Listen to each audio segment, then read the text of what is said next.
क्या कहा तुमने? सुखी हूँ। अरे सुना तुमने, हमें सुखी आदमी मिल गया।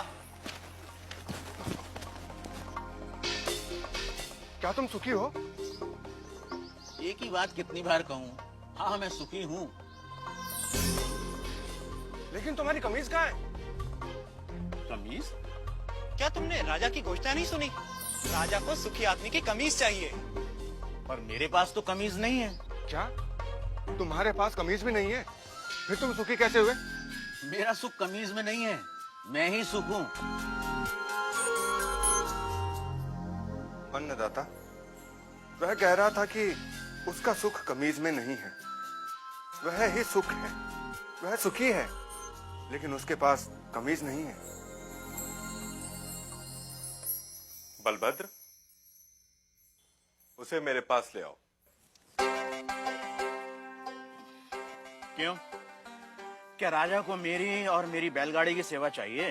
पर उसके पास तो हाथी, घोड़े, रथ। भूरा, राजा को तुम्हारी बैलगाड़ी या तुम्हारी सेवा नहीं चाहिए। राजा तो तुमसे मिलना चाहते हैं। पर मैं राजा से मिलकर क्या करूंगा? शायद वे तुम्हें पुरस्कार देना चाहते हो।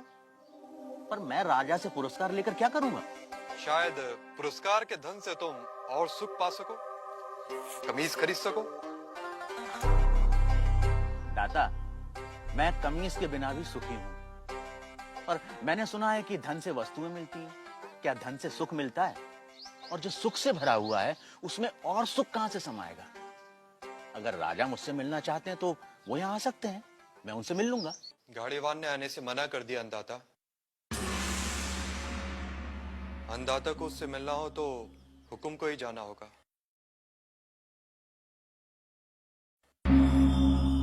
और गाड़ीवान से मिलने राजा अपने मंत्री हजूरियों दासों के साथ गाड़ीवान भूरा के गांव पहुंचा। भूरा, भूरा, भूरा, अभी कहीं नहीं जा पाऊंगा, मेरे बैल सुस्ता रहे हैं। भूरा, अन्नदाता तुमसे मिलने आए हैं। भूरा, कहिए। तुम जो मांगोगे मैं तुम्हें दूंगा। हाथी, घोड़े, दास, दासियां, जो चाहे मांग लो, पर मुझे सुखी होने का रहस्य बता दो। मुझे नींद आ रही है राजा, मुझे सोने दो। राजा हैरान था। दूसरी बार राजा फिर बड़े दल बल के साथ आया। भूरा, भूरा, हाथी, घोड़े, दास, दासियां जितनी चाहे मांग लो, पर मुझे सुखी होने का रहस्य तो बता दो। राजा, हाथी, घोड़े, दास, दासियों के बिना भी मैं सुखी हूँ। फिर कभी आना। तुम्हें क्या चाहिए भूरा? मांग कर तो देखो। मुझे सुखी होने का रहस्य तो बता दो।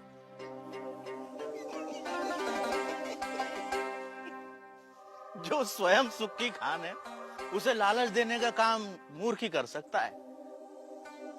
जा राजा जा, फिर कभी आना।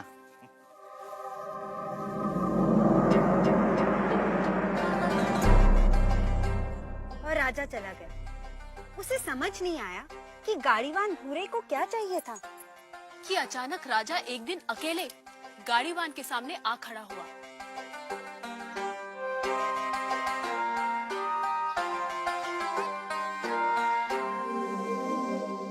हुकुम। तू फिर आ गया? जब तक आप सुखी होने का रहस्य न बता देंगे मैं तंग करता रहूंगा। मेरी पीठ खुजा सकेगा? हाँ मालिक। ला, खुजा। रहने दे, रहने दे। ठीक से बैठ जा, बैठ ठीक से। पहले ही अपने दिखावे का बोझ छोड़कर आता तो मेरी पीठ खुजलाने से बच जाता। पूछ, क्या जानना चाहता है? यह कैसा रहस्य है कि जिसके पास सैकड़ों कमीजें हैं वह सुखी नहीं है, और जिसके पास कोई कमीज नहीं वह सुखी है? राजे, सुख का कारण कमीज नहीं, आत्मा है। जो यह जान लेता है कि सुख का कारण भीतर है, उसे सुखी होने के लिए बाहरी वस्तुओं की जरूरत नहीं पड़ती। पर मन तो हमेशा सुख के लिए बाहरी वस्तुओं के पीछे भागता रहता है। इसीलिए राजे, जो अपने आनंद स्वरूप आत्मा को जान लेता है वह वस्तुओं के पीछे भागना बंद कर देता है। मैं समझा नहीं। राजे, आनंद आत्मा का स्वरूप है। आत्मा अनंत है, इसलिए आनंद भी अनंत है। आत्मा के स्वरूप के कारण व्यक्ति स्वयं से हर क्षण प्रेम करता है। क्या कभी सोचा है कि व्यक्ति बूढ़ा हो जाता है, बीमार हो जाता है, इंद्रियां साथ छोड़ रही होती हैं, मौत द्वार खटखटा रही होती है, फिर भी आदमी जीना चाहता है? क्यों?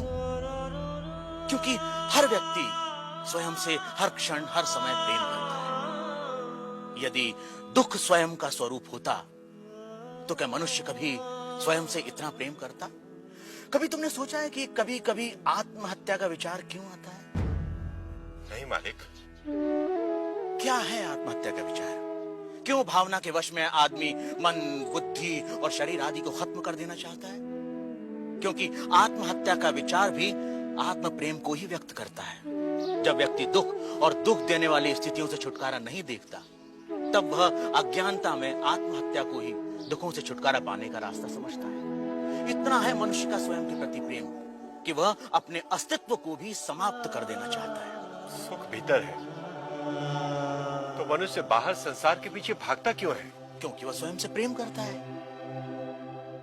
मनुष्य जिसकी भी अभिलाषा करता है, चाहे वह धन हो या वैभव, पत्नी, पति या पुत्र हो, वे सिर्फ उपकरण हैं जिनकी अभिलाषा मनुष्य स्वयं के सुख के लिए करता है।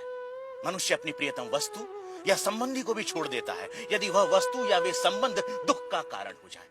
इसलिए मनुष्य सबसे अधिक स्वयं से प्रेम करता है। कोई भी व्यक्ति, चाहे वह संसार को पाने या संसार को छोड़ने की राह पर ही क्यों न चल रहा हो, वह स्वयं के लिए ही है। स्वयं के लिए इतना प्रेम कि या तो सारा संसार या संसार नहीं। स्वयं के प्रति इतना प्रेम ही आत्मा के सुख स्वरूप का प्रमाण है। यदि ऐसा नहीं होता तो मनुष्य दुखों से प्रेम करता।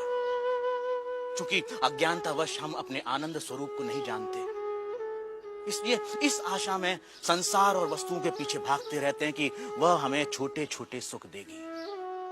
यह ठीक वैसा ही है कि जो सुखों का स्वामी है, राजा है, वह खुद को भिखारी समझ दूसरों से इसकी उम्मीद करता है।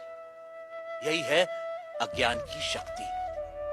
इसलिए राजे, संबंधों का और वस्तुओं का सुख स्थायी नहीं होता, परंतु आत्मा का आनंद असीम होता है। वो कैसे स्थायी है? राजीव, जब भी हम किसी प्रिय व्यक्ति या प्रिय वस्तु को देखते हैं तो उससे आनंद होता है। इस आनंद को शास्त्र प्रिय कहते हैं। और जब हम उस वस्तु को पा लेते हैं या उस व्यक्ति से मिल लेते हैं, तब वह आनंद कई गुना बढ़ जाता है। उसे मोद कहते हैं। और जब हम उस वस्तु का उपभोग करते हैं, तब उससे प्राप्त होने वाले आनंद को प्रमोद कहते हैं। परंतु जैसे ही हम उस व्यक्ति या उस वस्तु से अलग हो जाते हैं, वह आनंद भी समाप्त हो जाता है। इसलिए राजे, वस्तुओं का आनंद, व्यक्तियों का आनंद स्थायी नहीं होता, परंतु आत्मा का आनंद स्थायी और अनंत होता है। बुरा व राजा में आनंद पर लंबी चर्चा हुई, जिसे वेदांत में आनंद मीमांसा कहते हैं। सात्विक आनंद, राजसिक आनंद, तामसिक आनंद से लेकर अलग अलग प्राणियों और अवस्थाओं में आनंद की अनुभूति और उसके कारणों की बुरा ने मीमांसा की। पर अंत में राजा ने वह प्रश्न किया जो इस समय हम सबके मन में है। आर्य, यदि मैं ही आत्मा और आत्मा का आनंद स्थान, समय, जन्म, शरीर, मन, बुद्धि और बाहर की किसी भी वस्तु से स्वतंत्र होता है, तो मैं अनंत, असीमित और पूर्ण आनंद का अनुभव क्यों नहीं कर पाता? राजे, यदि तुम अपनी आंखें बंद करोगे तो अंधेरा ही दिखाई देगा। जब तक तुम शरीर, मन, बुद्धि, संसार, वस्तुएं, रस, भाव और विचारों की ओर ही देखोगे, तब तक तुम उस अनंत, असीमित और पूर्ण का अनुभव नहीं कर सकोगे। इसमें गलती आत्मा की नहीं, हमारे दृष्टिकोण की है। इसलिए राजे, यदि सुख चाहते हो तो बाहर नहीं, भीतर देखो। तो सूत्रधार, क्या इसका ये अर्थ हुआ कि सुख की कामना ही आत्मा के आनंद स्वरूप का कारण है? तुमने ठीक समझा नटी। इसीलिए पूरा जीवन हम सुख की तलाश में रहते हैं। आप जो होते हैं, पूरा जीवन उसी की ही खोज करते हैं। हम आनंद है, इसीलिए हम अनंत सुख की अभिलाषा रखते हैं। इस सत्य को ना जानना ही दुख का कारण है।